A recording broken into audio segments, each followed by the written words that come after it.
When I walked into our family restaurant that morning, I found my brother sitting in the dining room with a demolition crew. I froze in the doorway, my key still in the lock. The men had sledgehammers. One was already measuring the original brick wall that our grandfather had built with his own hands in 1952. Theo, what the hell is going on? He didn't look up from the papers spread across the table. 12, our parents' favorite booth. Morning, Rita. These gentlemen are here to gut the place. We're turning it into a juice bar. My stomach dropped. A juice bar? This is Papa's restaurant. Our restaurant. Was, he corrected, finally meeting my eyes. I'm the majority owner now, remember? 51%. And I've decided it's time for a change. The demolition foreman cleared his throat. Should we start with the kitchen, Mr. Reyes? No, I practically screamed. That kitchen has our grandmother's wood-burning oven, the one she brought piece by piece from Guadalajara. Theo waved his hand dismissively. That old thing? It's a fire hazard. Besides, we won't need it for cold-pressed juices and acai bowls. I couldn't breathe. 3 generations of our family had cooked in that kitchen. Our mother had taught me to make mole there when I was 7. Our father had proposed to her right by that oven. Why? My voice came out as a whisper. He stood up, straightening his expensive suit, the one he'd bought with last month's profits from the restaurant he was now destroying. Because I'm tired of smelling like grease, tired of people asking me about enchiladas at country club dinners. This neighborhood is gentrifying, and we need to evolve or die. Our parents died running this place.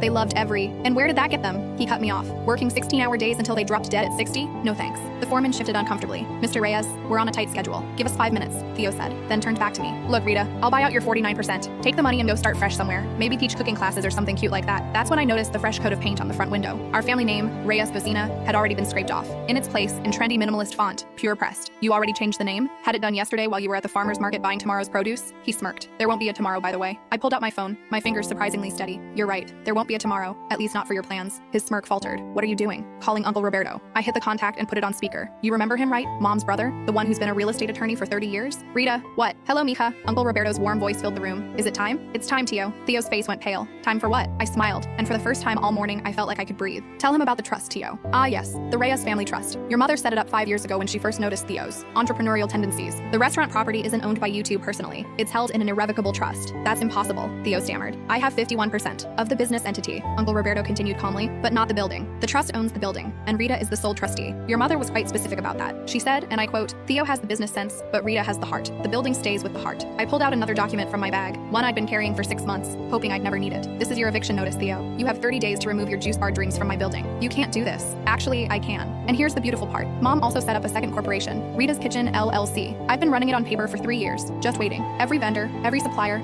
every regular customer, they all know me, not you. You might have 51% of a company that's about to have no location, no suppliers, and no customers. The demolition foreman coughed. So, should we go? Yes, I said firmly. And send your invoice to Theo personally, not to the restaurant. As the crew filed out, Theo stood there among his scattered papers, his mouth opening and closing like a fish. One more thing, I added, pulling out my grandmother's worn recipe book from my bag. Mom gave this to me the night before she died. She said the real inheritance wasn't the building or the business. It was knowing who we are. You forgot that, Theo. 6 months later, Reyes Cocina is thriving. Theo's traveling through Europe, finding himself. He sends postcards sometimes, saying the food isn't as good as what we used to make together. He's right about that.